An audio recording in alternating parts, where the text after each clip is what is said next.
Borlaug, of course, the father of the Green Revolution. We're going to start here, right here, just to kind of explain what these stones are. This farm is where Norm grew up from the time he was 8 years of age until he went off to college.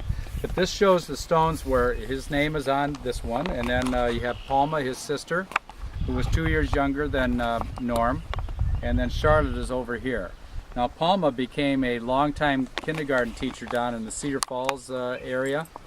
Charlotte was a housewife that had a family and lived around the Cresco area her whole life, and she, both of these ladies were teachers, and they, in fact, both of them taught in this one-room schoolhouse right here behind us that was built in 1865. So they all went to school here, Norm and Palma and Charlotte, and when Charlotte was old enough to go to school, they were all three together along with other relatives that were here. So these three, along with about 15 others, is about when Norm would have been about in 7th grade or so, they would have all been going to the same school.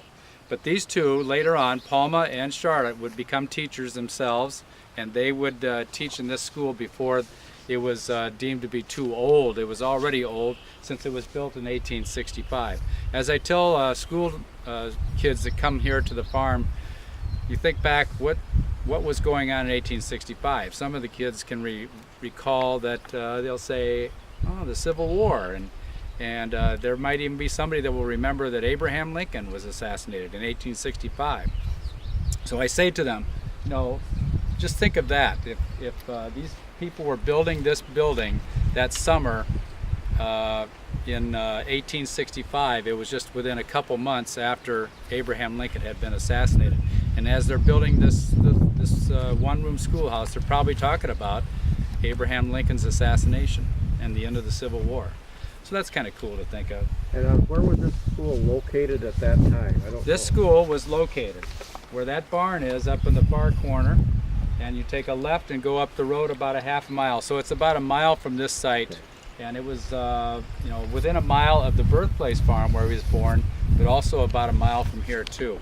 So it was already an old building when Norm went to school here in 1919. It would have been 55 years old even at that point.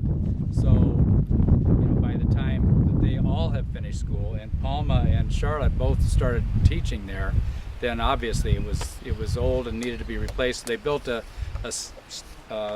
brick structure that's still there on the site today, and then this one was sold and moved into eventually into Protivin. It just was a storage shed for somebody, and then the Borlaug family found out that this building still existed, and so that they bought it and cleaned it all out, and then back in the, I think right around 1990 or so, the foundation, or the Iowa Natural Heritage Foundation, I think helped to this nice foundation. So it's been here since then. So let's go inside. So this is his one-room schoolhouse that Norm went to school in from 1st grade through 8th grade. It was from 1919 to 1927. Obviously we don't have all of everything in here that the school would have had. Of course, we don't have the pot-bellied stove, and it doesn't have the pipes, and the rest of the room is filled in. But someday that perhaps will be done. So this is, Norm went to school here from a little toddler all the way until 8th grade, which in most instances is when a boy's education would be done back in the 1920s. This is because he was needed on the farm. You know, boys were needed to do the heavy intensive labor that was expected out in the farm fields. And so most kids, when their boys were done with 8th grade, they would go home and work on the farm. Girls, some would go into high school, but some also finished after 8th grade. And so that was just the way it was. But for Norm, he would end up going on to high school, and we'll get into that in a little bit. But this is where it all began for him. And you know, when you read the books about Norm, if you ever heard of when he was talking, he'd always reference back to his days of the one-room schoolhouse. He'd talk about his days of working in the fields. He always took all of this in internally and would talk about it with everybody that he would come in contact with. What he said about the one-room schoolhouse is not so much of the academics that they learned in this one-room schoolhouse, you know, you had the basic reading and arithmetic and those subjects, but he said it was more of the sense of community that he got from being in here with kids that were from his own little community area of Saudi, but also the Czech kids that were from closer to the Protovan area. That was the two sets of kids that were in here, the Czechs and the Norwegians. He said it was that sense of teamwork, of the older kids teaching the younger kids. They found that it was a great way of learning that teamwork. And he says, I use those same things with the scientists that I brought to the wheat fields in Mexico from around the world to learn from what we were doing. He says, I'd use that same thing. And if you ever watch any documentaries on Dr. Borlaug, he says, I'm just a member of a team. And he says, I got that from working in the one-room schoolhouse and being with the young kids and the older kids all working together. So his teacher the last couple of years was Norma Borlaug, who was his cousin, several years older than Norm. And as he was getting done with his 8th grade education, Sina went to Henry and Clara, his parents, in that house over there, that Sears house built in 1922. And she talked to them about sending Norm on to high school. She says, he needs to go on to high school because he's got a lot of grit and determination and he can do well. And as far as academics, he's not really strong in that, but he's just got that natural curiosity. And I remember Charlotte saying, you know, she was so proud of Norm, but she says the family all knew that Norm was going to do something big in his life because he just had that fascination of how living things worked, plants and animals. He was always asking questions. So anyhow, he was going to, you know, like most boys, it would be end up going back to the farm. But Henry and Clara agreed that this would be a better thing for him to go on to have a high school career at Cresco.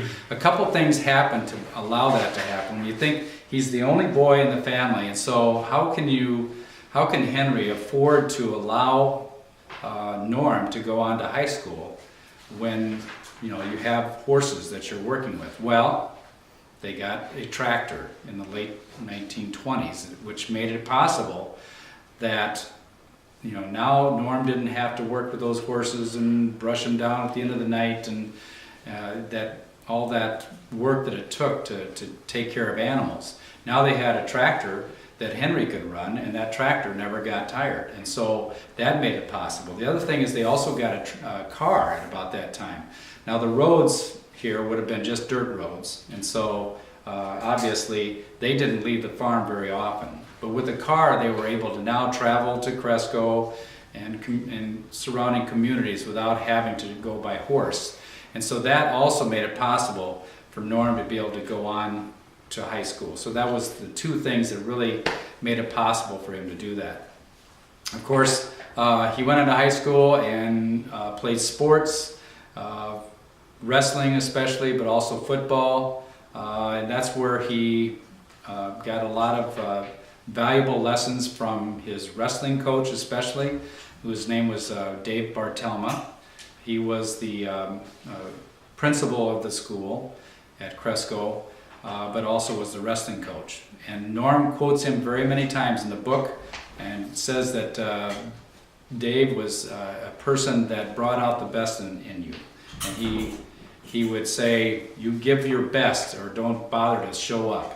And that's the way he was. And so Norm, just like he learned the lessons in the one-room schoolhouse with teamwork, the same thing with learning that self-discipline and that gritty determination that you have to have when you're a wrestler. And so he was able to get through his high school education.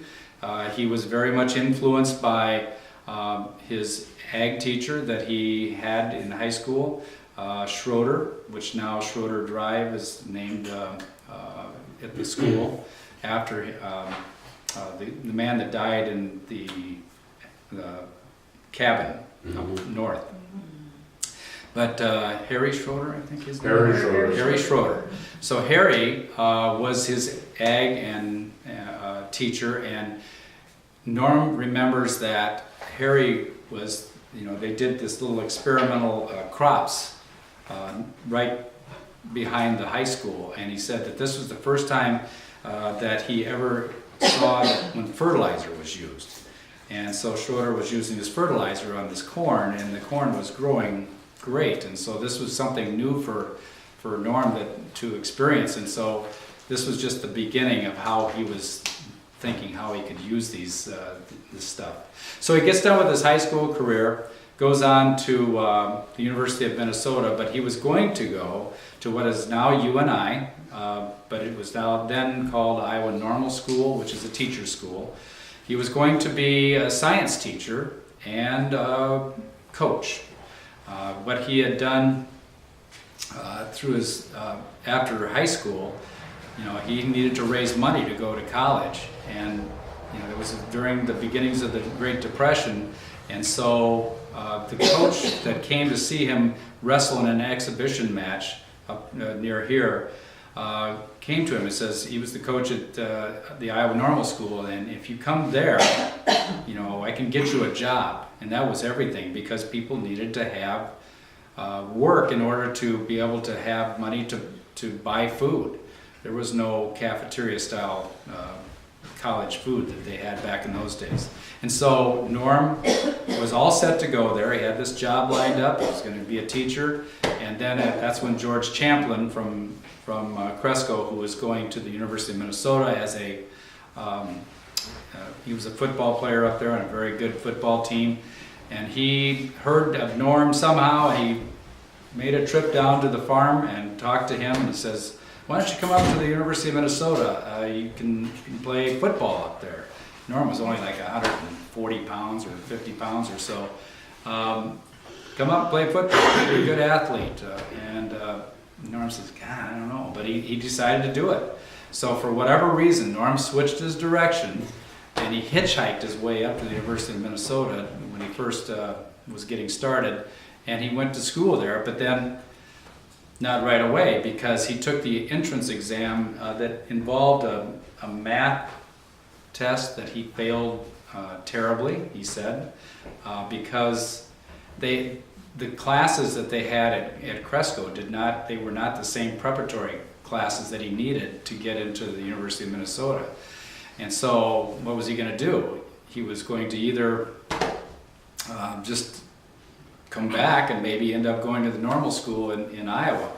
But in the end, George Champlin once again went to bat for him, went to talk to the dean and said, Norm's a smart enough guy here. There's something wrong with the test or whatever. But in the end, the guy ended up making an agreement with Norm that if he would go to this new school that they are just starting, that's connected with the University of Minnesota, which is now our junior college schools, the preparatory schools to get into the University of Minnesota. If you go there and get your grades sufficient, then you can transfer in. So he did that, and he was too small to play football. But he did go out and try out for the wrestling team. But right about the time that he was going to do that, the wrestling coach quit, and so there was no wrestling coach to take their place. And he and his buddy had an idea. Let's call our old coach down here. And so they did, and called Coach Bartelma. It says, we need a coach up here at the U of M. And so sure enough, Bartelma left his position and became the University of Minnesota wrestling coach. And so Borlaug spent another 4 years under him. And with that, there's a couple other little side notes.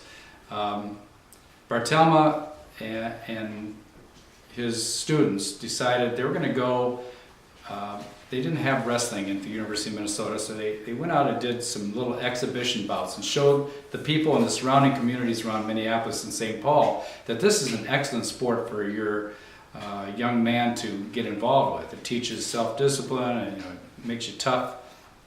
And so they did these little exhibitions, and because of that, within just a couple of years, Minnesota the state of Minnesota started high school wrestling because Norm was part of that. So anyhow, that's his education there, and I think for now I'm going to stop there. He met Margaret there at the University of Minnesota, and they dated, but agreed not to. They were going to get married, but they decided to wait until he had a job lined up, and so they had to get through those tough years. This is the Depression years, and Margaret. They were so low on money that Margaret decided to quit. She was going to be a teacher, and she quit college and then got a job so that they would have money, enough money to have an apartment and have food to eat. While Norm was going to school, but Norm also worked.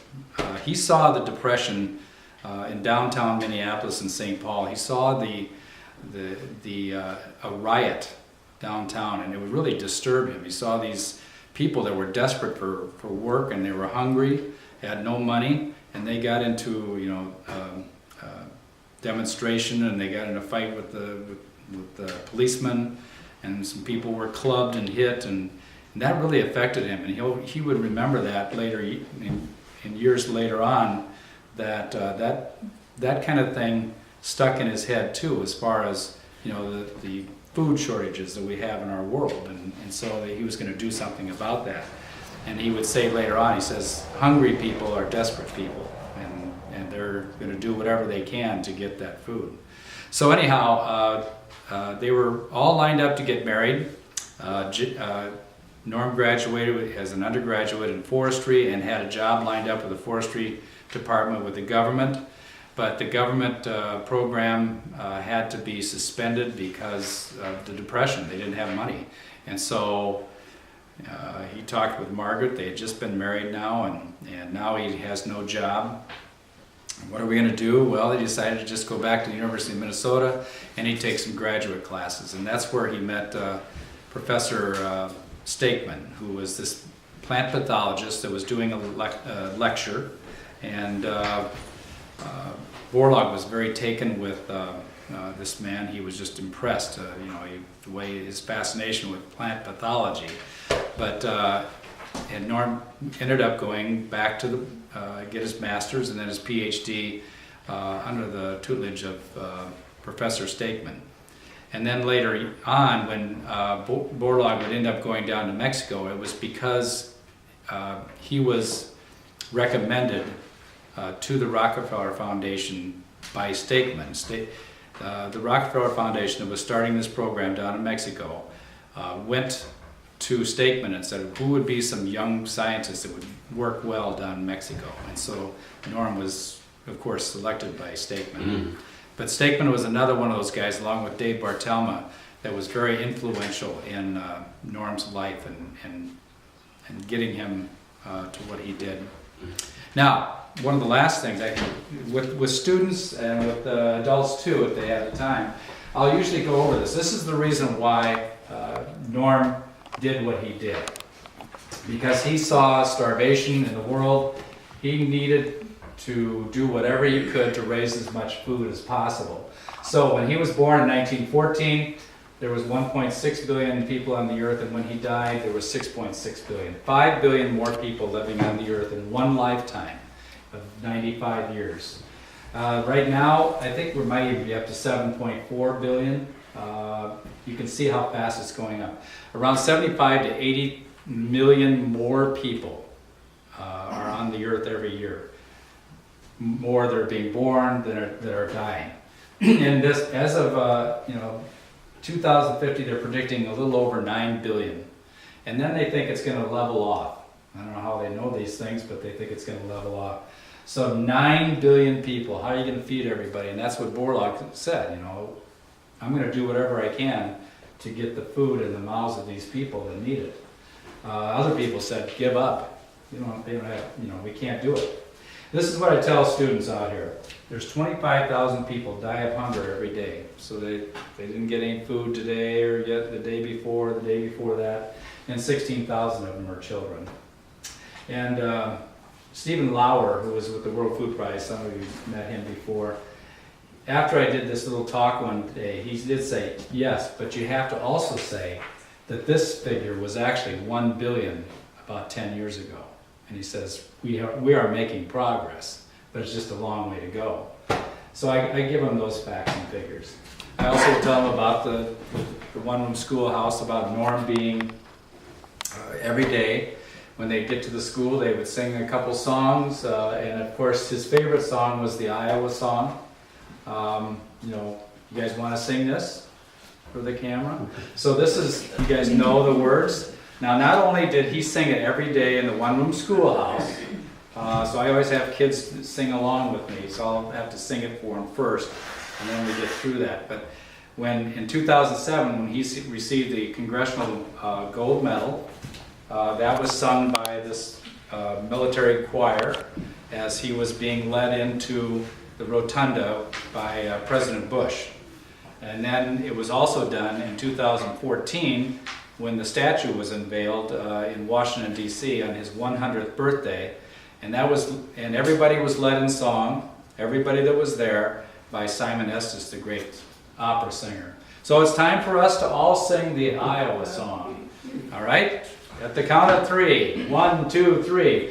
We're from Iowa, Iowa, state of all the land, joy on every hand. Oh, we're from Iowa, Iowa, that's where the tall corn grows.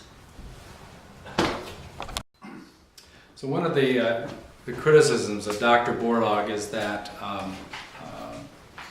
you know, these fertilizers and increasing production, you're also harming the land from maybe the water is being hurt from the nitrates and the nitrites that are put into the soils and things like that. But Norm's main emphasis was, how are you going to get enough food to feed everyone? That was always his motive behind everything. And so he realized that there's going to be criticisms that goes along with this. But he would be the first to say, you know, are you going to be the one that in that third world country that are going to tell that mother that she cannot have, that baby can't have the food that's needed because we can't, you know, we're worried about GMOs and things. He was one that said, let's be careful with using these, let's test them. But in the meantime, we have to do whatever we can because we have so many people living on this earth. We can't afford to wait to have all these tests, you know, over years and years and years to make sure that everything's going to be perfect. But he thought by increasing production of all these acres, you know, from going from 100 bushel the acre to 200 bushel acre of corn, is making it possible so now that you can feed more people, but it's also keeping things like the rainforest from being cut down so that you have to have more land to plant under cultivation. And so, you know, he was saying by increasing these production amounts, then we're going to be able to keep more land from being plowed under. And so, you know, that's his way of thinking. But he also was careful saying, let's be careful, let's check these things out. But he thought we can't stop our GMO research just because we have some people that are thinking that this might harm the environment. But you're right in that some people that were saying these things also are not the ones that are starving. You know, he says, are you going to be the one that's not going to let that baby have food? You know, so that's why he was into that. The organic food, he says there's nothing wrong with raising things organically. He says you can't feed the world with it. He says you'll be 4 billion people short. So what do you do with those 4 billion people? And so he got a lot of criticisms over the days, and still is, you know, his legacy has still got that the criticism behind it. But you got to always remember what his motives were. It was always to give food to people that were starving.